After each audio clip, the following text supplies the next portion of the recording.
Sejam muito bem-vindos, amigos queridos, para mais um vídeo do nosso grupo de estudos espíritas Missionários da Luz.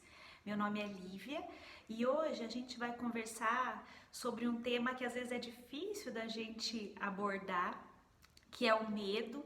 Difícil porque a gente às vezes evita, falar sobre o medo, sobre os nossos medos. A gente evita encarar os nossos medos porque eles geralmente são associados a dores nossas, E a gente tem um mecanismo, reflexo de querer fugir muitas vezes disso, Mas sobre o medo, eu queria contar uma história muito interessante para vocês, que é do Humberto de Campos, psicografia do Chico Xavier, e ele nos conta que certo dia estava Jesus reunido com seus discípulos, com 4 deles, que começaram a contar para Jesus sobre os acontecimentos daquele dia, o que tinha se passado com eles, para que Jesus pudesse dar uma luz, dar um auxílio sobre a melhor maneira de como agir, de como proceder, E quem começou puxando o assunto, contando as histórias, foi Simão Pedro.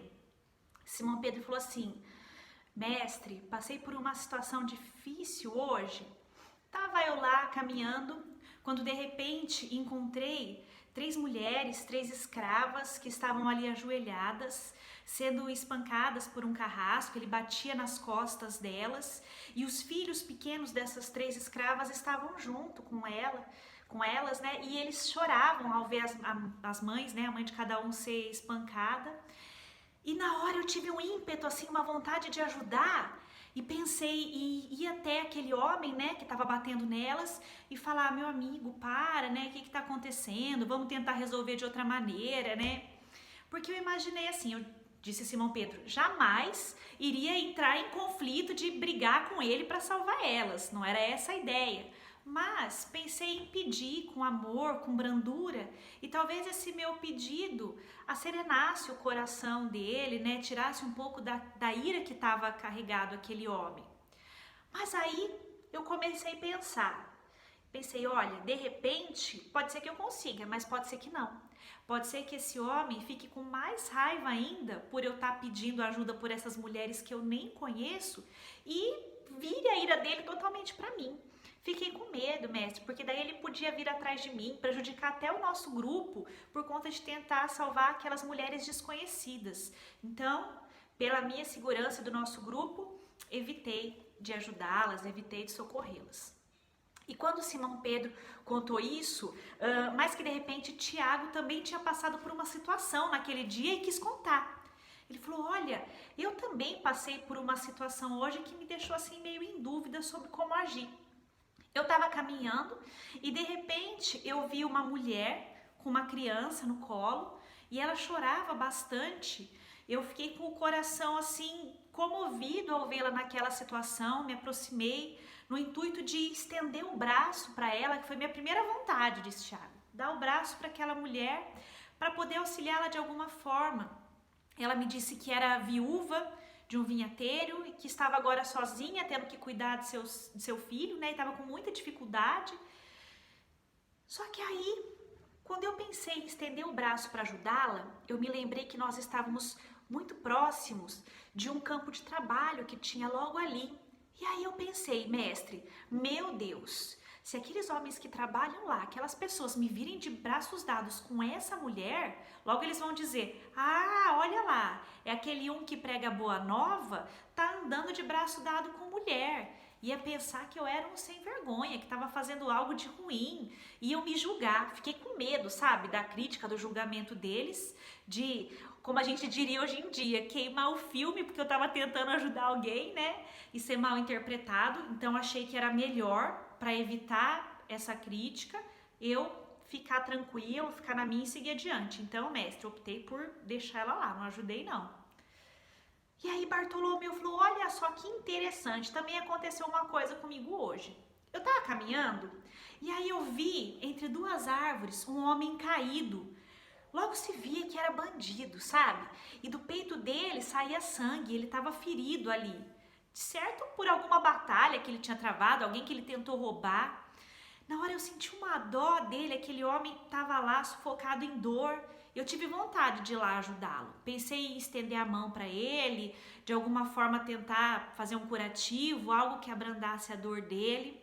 Só que aí logo eu pensei, olha só, se esse homem é realmente um bandido, já já a polícia chega aí para pegá-lo. E se me ver cuidando dele, vai achar que eu sou amigo dele, que eu tenho parte nisso. E é capaz que me prende também, até eu provar que eu sou inocente, já perdi um tempão ali. Aí, né, mestre, achei melhor ter cautela. Deixei o homem ali e vim embora. E por último, Felipe, que estava ali junto, foi contar também a situação que ele tinha vivido no mesmo dia. Ele falou, olha, mestre, pois comigo aconteceu algo semelhante. Estava eu caminhando quando veio um grupo de aproximadamente 30 pessoas e me abordou. Me reconheceram, né, como seu seguidor, como seu discípulo, e vieram me pedir para que desse orientações sobre a Boa Nova, sobre o reino de Deus, né, sobre aquilo que o Senhor ensina, para que elas pudessem conhecer um pouco mais e se elevar. Meu primeiro impulso foi começar a contar suas histórias, sim, seus ensinamentos para eles. Só que aí logo depois eu pensei, ai, mas eu ainda não consigo seguir direitinho tudo aquilo que o mestre ensinou. E essas pessoas vão começar a ver a hora que eu estiver ensinando e falar sobre o meu dia a dia, sobre as minhas dificuldades, vão começar a me julgar, vão começar a me criticar, já vão se reportar a mim em tom de ironia, e isso vai ser péssimo para mim e para a obra.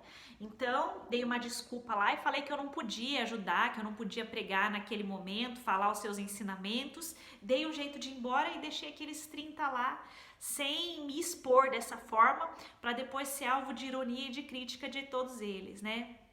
E Jesus, só ouvindo silencioso aquilo que os seus discípulos falavam, né, sobre os acontecimentos do dia, ao que Simão Pedro perguntou para ele o seguinte, falou, mestre, mas o que você fala pra gente, né?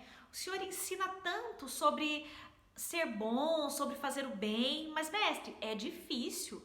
Nós estamos em um mundo em que nós temos vários adversários, vários inimigos que nos impedem de atuar no bem como o senhor ensina. Como que a gente pode, nesse mundo repleto de adversários, atuar no bem, fazer de acordo com aquilo que tu ensinas, né? Ao que Jesus deu uma resposta maravilhosa, que foi o seguinte, Pedro, todos os fracassos do dia constituem a resultante da ação de um só adversário, que muitos acalentam. Esse adversário invisível é o medo. Tiveste medo da opinião dos outros. Tiago sentiu medo da reprovação alheia. Bartolomeu asilou o medo da perseguição. E Felipe guardou o medo da crítica.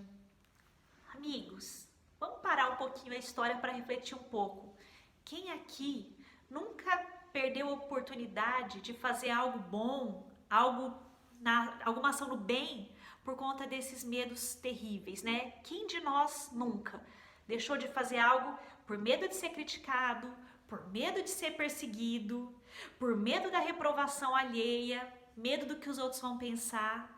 Quem de nós pode falar que viveu a vida inteira sem nenhum desses medos, que nunca perdeu uma oportunidade, né? Mas aí ele continuou ensinando. Jesus disse, quando o tempo e a dor difundirem entre os homens a legítima compreensão da vida e o verdadeiro amor ao próximo, ninguém mais temerá. Quer dizer, eles queriam saber como superar aquele medo, né? Aquilo que afastava eles de praticar o verdadeiro bem. E Jesus, na sua imensa sabedoria, vem e diz a eles, como eu imagino que diria hoje a nós. Falou, olha, o tempo e o sofrimento, através das ações que a gente vai trazendo para a nossa vida, vão ensinar cada um sobre o verdadeiro significado da vida, sobre o verdadeiro significado do amor. E quando nós soubermos o que é realmente viver no bem, o que é realmente amar, ninguém mais vai ter medo. A gente vai ter mais tranquilidade e segurança de seguir atuando firmemente no bem. Olha só que mensagem maravilhosa. Essa mensagem, ela tá no livro que chama Pontos e Contos, como eu já falei para vocês, é do espírito Humberto de Campos, psicografia de Chico Xavier. E ela nos faz refletir muito, mas pensar muito mesmo sobre o tanto de oportunidade que a gente perde no dia a dia por conta desses vícios que a gente traz dentro da gente, né? Sobre esses defeitos, sobre o egoísmo, sobre a vaidade, porque esses medos têm muito a ver com isso, né? Tem muito a ver com o nosso egoísmo, a tentativa de preservar uma imagem que nós acreditamos que possa se perder através de uma atuação no bem, a nossa vaidade, com medo da crítica, da ironia alheia, né? E a gente perde chances maravilhosas de sermos promotores do bem, de sermos auxiliares da construção de um mundo melhor onde nós vivemos, né?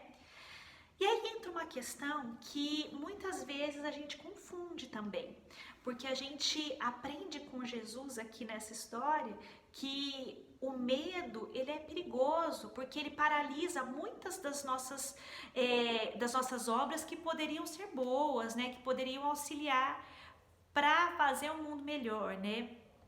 E aí a gente às vezes tem a falsa impressão que o ideal seria então a gente sair bem corajoso, arriscando tudo, né?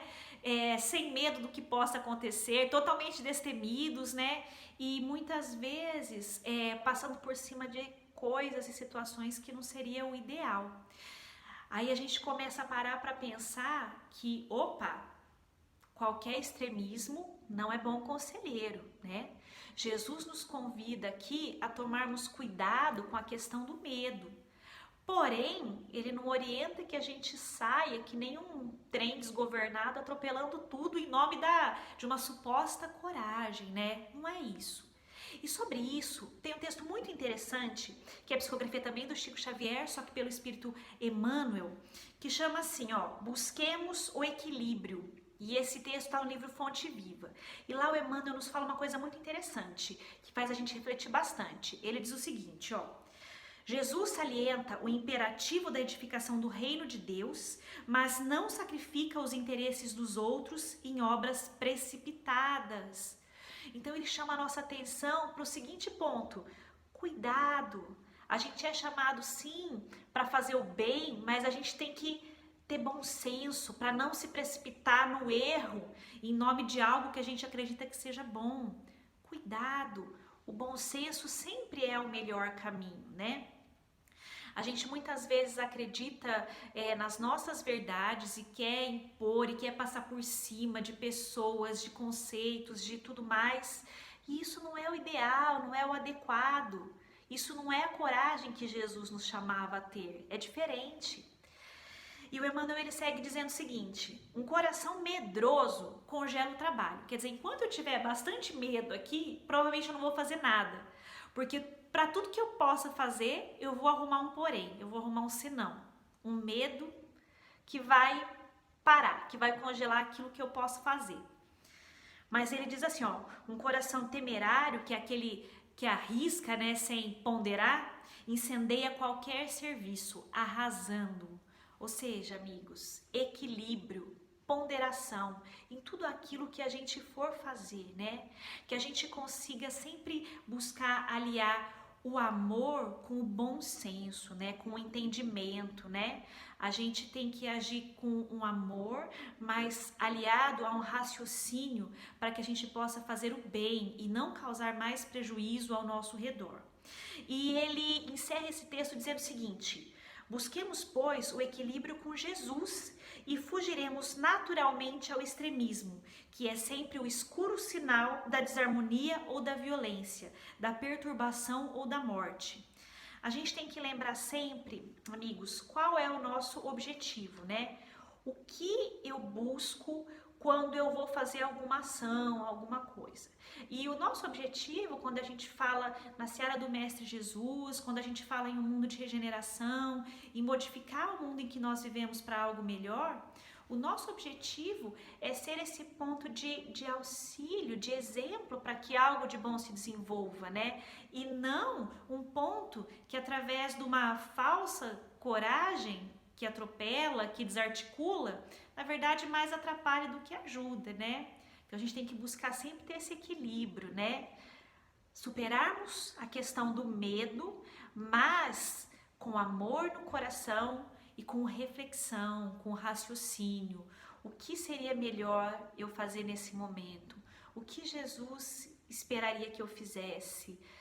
O que Chico faria? Nós temos exemplos tão belos, né, que passaram pela humanidade, que nos deram ensinamentos tão valiosos, né, que a gente pode se pautar nesses exemplos para que a gente consiga atuar de uma maneira melhor.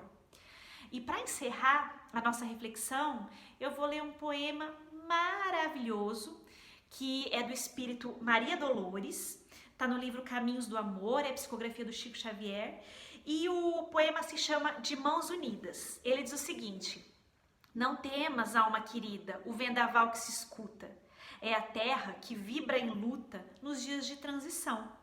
Prossegue ao clarão da fé, varando os campos sombrios e os tremendos desafios que agitam a multidão. Aqui se fala de guerra, ali é ódio avançando, além as provas em bando arrancam duro clamor. Entretanto continua, de ânimo firme e atento, plantando em cada momento a paz que precede o amor. Seu ouvido em que se extingue a gritaria do insulto, a força do braço oculto que serve sem reclamar. Sê a palavra calmante em que a discórdia termina, a compreensão que ilumina em qualquer tempo e lugar. Prossegue, trabalha, aprende. Age e auxilia a alma boa. Se alguém te fere, perdoa. Ante as trevas, faze luz. Não vais a sós, muitos somos. E na imensa caravana de socorro à vida humana, o guia excelso é Jesus. Vamos lembrar disso, gente. Quando ele diz, não vais a sós, muitos somos mesmos. A espiritualidade amiga sempre está nos envolvendo para que o melhor ocorra. Para isso, basta que a gente permita, que a gente dê sintonia para que eles possam atuar na nossa vida e que a gente possa servir de instrumento para algo de bom, para algo de melhor, para algo de maior no meio em que nós vivemos, auxiliando sempre o bem, buscando melhorar o nosso dia e daqueles que estão ao nosso redor da melhor maneira possível. Um beijo grande, muito obrigado pela companhia de vocês e nos vemos no próximo vídeo.